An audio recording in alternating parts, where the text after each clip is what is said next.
எல்லாருக்கும் வணக்கம். நம்ம இன்னைக்கு என்ன பார்க்க போறோம் அப்படின்னா குப்பைமேனி இலையோட அற்புதமான மருத்துவ குணங்களை பத்தி தாங்க பார்க்க போறோம். இந்த செடியை பத்தி உங்களுக்கு தெரிஞ்சிருக்குமான்னு தெரியலன்னா தெரிஞ்சுக்கோங்க. இந்த செடி எப்படியெல்லாம் வேலை பண்ணுது அப்படின்னா இந்த செடியில குணமாகாத நோயே கிடையாதுன்னு தாங்க சொல்லணும். அந்த அளவுக்கு இதுல மருத்துவ குணங்கள் நிறைய இருக்குதுங்க. இந்த இலையை எந்த நோய்க்கு எப்படி பயன்படுத்தணும் அப்படின்னா இந்த குப்பைமேனி செடியை வச்சு நம்மளுடைய முழங்கால் வலியை நிரந்தரமா சரி செய்யலாங்க. அதே மாதிரி இதை பார்த்தீங்க அப்படின்னா உங்களுக்கு இதை எப்படி யூஸ் பண்ணணும் அப்படின்னா அந்த குப்பைமேனி இலை சாறு எடுத்துக்கோங்க. நல்லா மைய அரைச்சிட்டு அதனுடைய சாறு எடுத்துட்டு உங்களுக்கு வலி எந்த இடத்துல இருக்கோ அந்த இடத்துல அப்ளை பண்ணி மசாஜ் மாதிரி பண்ணணுங்க. இந்த மாதிரி பண்ணுறப்ப உடனடியான நிவாரணம் உங்களுக்கு கிடைக்குங்க. அது மட்டும் இல்லை, அந்த குப்பைமேனி செடியோட வேர் இருக்கு பார்த்தீங்களா, இந்த இருக்கு பாருங்க, அந்த குப்பைமேனி செடியோட வேரை எடுத்து அதை வச்சு நீங்கள் பல் விளக்கினீங்க அப்படின்னா பல் பிரகாசமாக மாறுங்க. அதோட சொத்தை பல்லால் ஏற்படுகின்ற வலியும் உங்களுக்கு குறையும். ஈறுகள்லேருந்து வர அந்த ரத்த கசையும் உங்களுக்கு குறைஞ்சிருங்க. இது ரொம்பவே நல்ல ரிசல்ட் தரக்கூடியது. இந்த குப்பைமேனி இலையோட இந்த வேருங்க பல் வலிக்கு ரொம்பவே அற்புதமாக வேலை செய்யக்கூடியது. அடுத்து பார்த்தீங்க அப்படின்னா பயங்கரமான தலைவலி உங்களுக்கு இருந்தது அப்படின்னா இந்த இலைச்சாரை நெற்றியில் பகுதியில் அப்ளை பண்ணுங்க. அப்ளை பண்ணிட்டு நல்லா மசாஜ் பண்ணி விடுங்க. எவ்வளவு பயங்கரமான வலியாக இருந்தால் கூட அது உங்களுக்கு குறைய ஆரம்பிச்சிருங்க. அதே மாதிரி பார்த்தீங்கன்னா அந்த குப்பைமேனி இலைகளை கொஞ்சமாக எடுத்துட்டு அதோட 2 மிளகு போட்டுக்கோங்க. நல்லா இடித்து பேஸ்ட் பதத்துக்கு எடுத்து வச்சுக்கோங்க. இதை நீங்கள் தேள் இல்லை அப்படின்னா பாம்பு தெரியாமல் கடிச்சது அப்படின்னா அந்த இடத்துல நீங்கள் தடவிட்டீங்க அப்படின்னா விஷ முறிவு உங்களுக்கு சரியாகுங்க. இந்த குப்பைமேனி இலைச்சாரை 2 ஸ்பூன் எடுத்துக்கோங்க. நைட்டு தூங்க போகிறதுக்கு முன்னாடி நீங்கள் குடிச்சிட்டு வந்தீங்க அப்படின்னா மலைச்சிக்கல், வயிற்றுப்பூச்சி பிரச்சனை, இந்த மாதிரி பிரச்சனை எதுவுமே இருக்காதுங்க.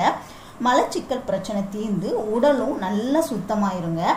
அடுத்து சளி, இருமல், காய்ச்சல், கபம் இருக்கிறவங்களும் 1 டம்ளர் தண்ணியில் கொஞ்சமாக குப்பைமேனி இலைகளை போட்டு நல்லா கொதிக்க வச்சு நைட்டு முழுவதும் அப்படியே விட்டுருங்க. மறுநாள் காலையில் அதை வடிகட்டி குடிச்சிட்டு வந்தீங்க அப்படின்னா சளி, இருமல் பிரச்சனையே இருக்காதுங்க. சுவாச சம்பந்தமான பிரச்சனையுமே எந்த பிரச்சனையுமே உங்களுக்கு இருக்காது. அடுத்து சர்க்கரை நோய் உள்ளவங்க இந்த குப்பைமேனி இலைச்சாரை குடிச்சிங்க அப்படின்னா அவங்களுக்கு ரத்த சர்க்கரையோட அளவு கண்ட்ரோல் ஆகுதுங்க. சர்க்கரை நோய்க்கு இது ஒரு வரப்பிரசாதம்னே சொல்லலாங்க. அதே மாதிரி இந்த குப்பைமேனி இலையை வச்சு ஆயிலும் ரெடி பண்ணலாம். இதை வச்சு நம்ம பல நோய்களை குணப்படுத்தலாங்க. இந்த குப்பைமேனி இலையை எப்படி ரெடி பண்ணணும் அப்படின்னா ஒரு 100 ml தேங்காய் எடுத்துக்கோங்க. 100 ml குப்பைமேனி இலைச்சாறு எடுத்துக்கோங்க. ரெண்டுமே சம அளவு எடுத்துக்கிடணும். தேங்காயும் இந்த குப்பைமேனி இலைச்சாரும் சம அளவு எடுத்துக்கிடணும். எடுத்துக்கிட்டு இதை கொஞ்சமாக மஞ்சள் தூள் சேர்த்துக்கோங்க. இந்த குப்பைமேனி இலைச்சாறு உள்ள அந்த நீர்ச்சத்து இருக்குமே, இந்த குப்பைமேனி இலைச்சாருடைய நீர்ச்சத்து வத்துற அளவுக்கும் இந்த எண்ணெயை நல்லா சூடுபடுத்தணுங்க. அப்புறமா ஆஃப் பண்ணிட்டு நல்லா ஆற விட்டுருங்க.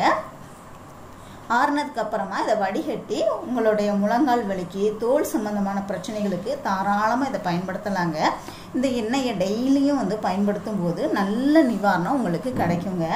அதே மாதிரி வயதானவங்களுக்கு ஞாபக மறதி பிரச்சனை ஏற்படுகின்றவங்களுக்கும் இந்த இலைச்சாறு ரொம்பவே அற்புதமாக வேலை செய்யும். இதை குடித்தாங்க அப்படின்னா ஞாபக சக்தி உங்களுக்கு அதிகமாகுங்க. அப்புறம் நரம்பு வலி, நரம்பு பிரச்சனையானால கஷ்டப்படுறவங்களுக்கு இது ஒரு வரப்பிரசாதம்னே சொல்லலாம். சியாட்டிக்கா நரம்பு இழுத்தல் இருக்கும் இல்லையா, அந்த பிரச்சனை இருந்துச்சு அப்படின்னா அந்த குப்பைமேனி இலைச்சாரை பயன்படுத்துங்க. இது குப்பைமேனி பவுட்ரு இலைச்சாறு ஒரு சில, அதாவது சிட்டியில் இருக்கிறவங்களுக்கெல்லாம் அந்த குப்பைமேனி கிடைக்கிறது கொஞ்சம் கஷ்டம். அவங்கெல்லாம் குப்பைமேனி இலை பவுட்ரு அப்படின்னே நாட்டு மருந்து கடைகளில் கிடைக்குங்க. குப்பைமேனி பவுடரை 1 ஸ்பூன் அளவு எடுத்துக்கோங்க. எடுத்துக்கிட்டு சுடுதண்ணி 1 டம்ளரில் கலந்து 5 நிமிஷத்துக்கு அப்படியே விட்டுருங்க. அப்புறமா 5 நிமிஷம் கழித்து அதை வடிகட்டி குடிச்சிருங்க. டேஸ்ட்டுக்காக நீங்கள் தேன் கலந்துக்கலாம்.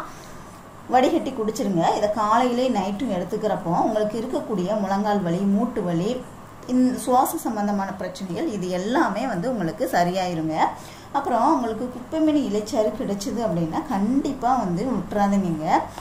நிறைய நோய்களை குணப்படுத்த வல்லது. அதே மாதிரி சொரிசிரங்கு, சின்ன குழந்தைங்கள்லாம் மண்ணில் விளையாடிட்டு வந்தாங்க அப்படின்னா மேலெல்லாம் ஒரு மாதிரி அரிக்கும் இல்லையா, அதுக்கெல்லாம் நீங்கள் இந்த இலைச்சாரை லைட்டாக வந்து மேலே தடவிட்டு குளிக்க வச்சிங்க அப்படின்னா அந்த அரிப்பெல்லாம் வந்து போயிருங்க. இது வந்து ரொம்பவே வந்து அற்புதமான ஒரு இலை.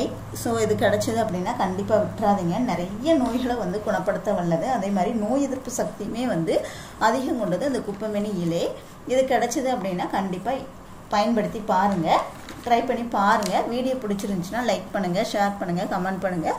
மறக்காமல் நம்ம சேனலை இது வரைக்கும் நீங்கள் சப்ஸ்கிரைப் பண்ணலைன்னா கண்டிப்பாக சப்ஸ்கிரைப் பண்ணிக்கோங்க. கூடவே வந்து பெல் சிம்பலையும் கிளிக் பண்ணிக்கோங்க. தேங்க்யூ.